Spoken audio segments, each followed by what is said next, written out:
A year's worth of training, initiated to the 6th level or Grand Druid position of witchcraft.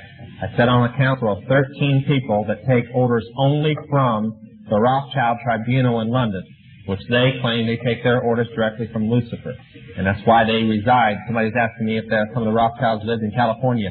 Not those directly related to the tribunal. They won't leave England. Some live in France, but they always come over to England because they believe that England is the place that Lucifer is most fluent and can speak to them more in person than he could anywhere else. And from talking to Christians in England, they estimate there's only 2% of the population are Christians in the Great Britain country. So they have quite a fluent time over there. In fact, some friends of mine just brought pictures back of where they're building homes with broomstick poles coming out of the chimney for the witch spirits to land on to bless their homes. These aren't ignorant people. These are the new $1 million mansions that are going up. It's not just a superstition. The country has really gone back to witchcraft. It was originally total witchcraft. So this is the atmosphere I came out of. I was saved in Labor Day of '72 in San Antonio through a movie, The Cross and the Switchblade, a coffee house ministry that belonged to a Baptist church there, and then later deliverance through that Baptist church. I've been ministering with people in the occult, and in the last year, my main ministry has been to Christians playing with the occult. And we're going to demonstrate that in a minute here. But this is what our ministry outlook has been.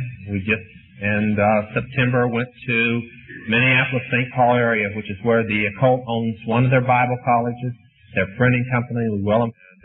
Through Christians giving, we bought 10,000 of the broken crosses to distribute free there.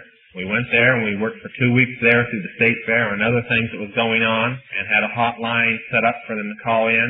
And they knew we were coming, and they canceled their convention, and it was booked close to 500,000 people were scheduled to appear at their convention, and they cost them thousands and thousands of dollars. And the stories that best we could get was they were too afraid that this broken cross would get in their hands, since it has been the leading instrument for stopping people in joining and getting those that were in. And they called the convention the Aquarian Arts Festival completely off. First time it's been done so in years. And we're going back there. In fact, Friday and Saturday, we're going back for 5 meetings being a prayer for us. The people who put the second $100,000 on my head came out of Minneapolis because of the last time we were up there. So be in prayer for my safety while we're up there. I would really appreciate your prayer. It was kind of hairy the last time we were up there. But this is my background, and I want to say one thing before we start here for those that are newcomers. The organization that I came out of is a cult in religion, not in purpose. Its purpose is political and financial power, complete world rule through finance, which they believe would control the political atmosphere. It's been called by many people the Illuminati, which is called Mariah. In the United States, it's called the Council of Foreign Relations. It has many, many names wherever you go. I met Dr. Rasmussen because he had come across it through the Masons. I've met people who have come across it through political things, through financial and banking, and wherever people have seen it, they have thought that's exactly what it was. It was either in one of those realms. I came out of a realm where I knew better. I came off of a council that was in charge of dishing money out and political orders. In my area, I had 5,000 covens. That meant I had 65,000 priests and priestesses. That wasn't the congregation. That was just the ministers. I saw a movie by Hal Lindsey on the occult where he said he believed there were 5,000 witches in the United States. There are 25,000 witches in Los Angeles City alone. So he was way undershort. From the statistics that we are seeing right now, it is the fastest growing religion in the United States and definitely in the world. And the reason it is doing this is because it has its financial power, and it's because the Christians, most of them, do not know their word and therefore are afraid of it, and therefore do not witness to the people that are in it. And we have not had much success in the last couple of years because they have stepped up the death threats within the occult for people leaving. It's like a Berlin Wall.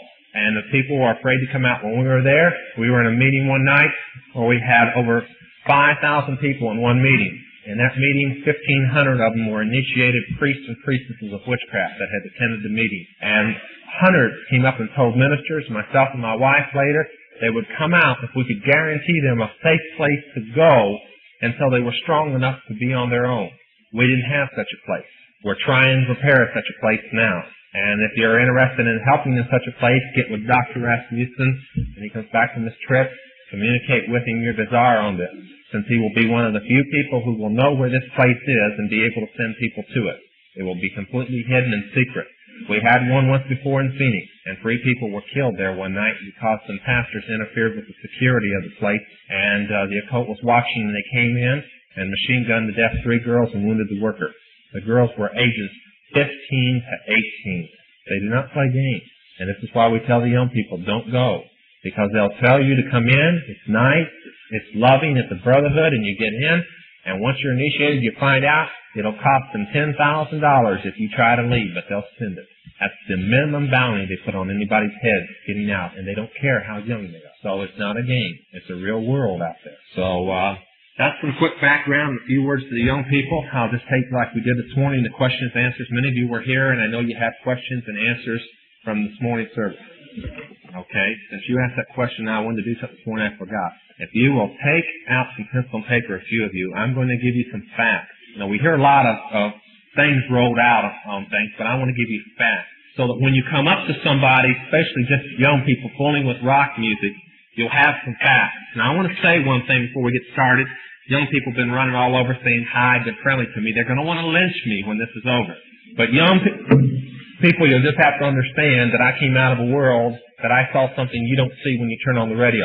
Parents, if you're letting to compromise with your young people, them having rock music in your home, which you as Christian parents own and are responsible to the Lord for, then you're wrong. And I recommend you go home right now and throw it in the trash can immediately. And this is the reason why.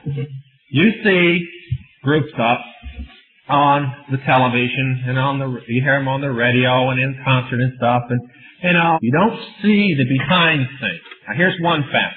Zodiac Productions, the leading Texas publication. It's changed its name now, but Zodiac Productions when I was with it. I was supposedly the owner of it. The occult owned it. And it was the leading source of concerts in Texas. Its office was in San Antonio. Because I was supposedly the owner, I met most of the groups in existence then. There are a few that have come out since then, but it's still the same type of thing. Almost all of them believe openly in the occult in one way or the other. Most are into Satanism. Now, how many, especially the young people, remember from Billy Jack, One Tin Soldier, the song? A few of you? Okay. The group you heard on the radio called Original Cast. They always said it was done by the original cast.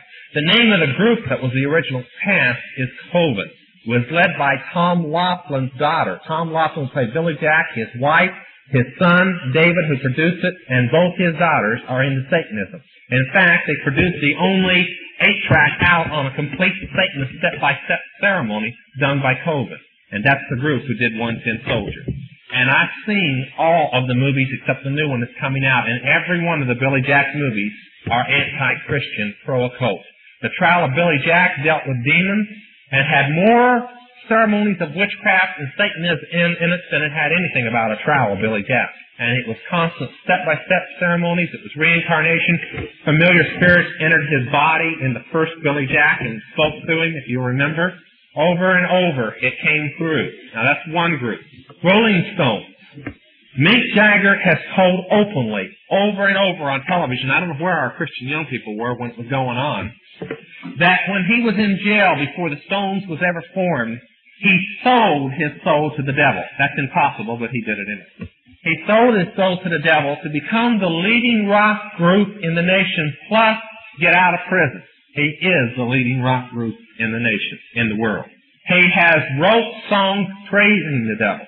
And I know the devil gave it to him because the devil always thinks on himself. And in one song that Jagger wrote, he said, "It's not that I fool you who I am." Everybody knows who the devil is. It's the nature of my game that's confusing you. And this is the way it is with Satan. See, we've got a little set of rules that Satan's supposed to obey, but he don't obey them. It's like the Illuminati. They own countries. They don't pick sides in a war. They cause a war and put both countries against each other, even though both countries belong to them. They don't have sides. They have a purpose. Satan has every religion except that which is under the blood of Jesus. That's where the confusion of the game is. We try to rationalize things good or bad, and we can't do that. We rationalize things Jesus or the devil. That's where you draw the line. But stagger over and over, and that goes with rock music too. Don't try to rationalize it good or bad. It's bad. Now, I want to give you an incident that will kind of sum it up. I did meet most of them. Most of them were in the occult, but most of them were on drugs. Now, I want to say something real quick here. How many remember a group called Bloodstone, or Blood Rock, I think it was? DOA, the song DOA. They did this song while they were on acid. They got the words. I talked with a guy, he said a demon, well, he didn't call it a demon, he called it the spirit of this girl that he knew that had died in a car accident. It was a demon impersonating the girl. Appeared to him and gave him, during this acid trip, the notes, the words, and everything. They filed it with a copyright lawyer. The day after the copyright lawyer filed it, another group came in that was well known at that time and filed the same song, note for note, word for word. And when I was in the occult, I thought it was interesting enough to check it up because I wrote for an occult newspaper and I put the story in the paper. They got it the same way. On an acid trip, the same night, from a demon imitating a spirit of somebody they had known that had died. Most rock musicians get their music while on drugs or from spirit guides, which are demons. That's what your young people are buying and paying for. Now, I'll give you something supernatural you can file away if you don't want to receive it or take it home and get in the Word and see if it's possible. When witches write a book, they cast a spell over the book so it'll sell. And they order a demon to go into every copy that comes off the press. So when you own a book on witchcraft, you have a demon residing in your home, free of charge. The musicians who do the music that are in witchcraft do the same things to their record albums. The same thing. So when you see that friendly little album spinning on your thing, ask yourself, was the musician a witch? Did he cast a spell over the album that the devil would have a pact in my home because I owned the records? There's more to it than records and books. And this morning, you remember I gave the text and I meant to get into this then because it fits the text. Your warfare is not physical, it's spiritual. And every Christian should memorize Ephesians 6:12 and stand on it. Look beyond what you see with these. And look and know that the devil has got, thousands and thousands of years of experience. And unless we think with the mind of Christ, he's going to walk all over us. And that's why you stay under the blood. A young man came up and asked me today, can a witch cast a spell on a Christian? He can cast it on any Christian that's not living the life.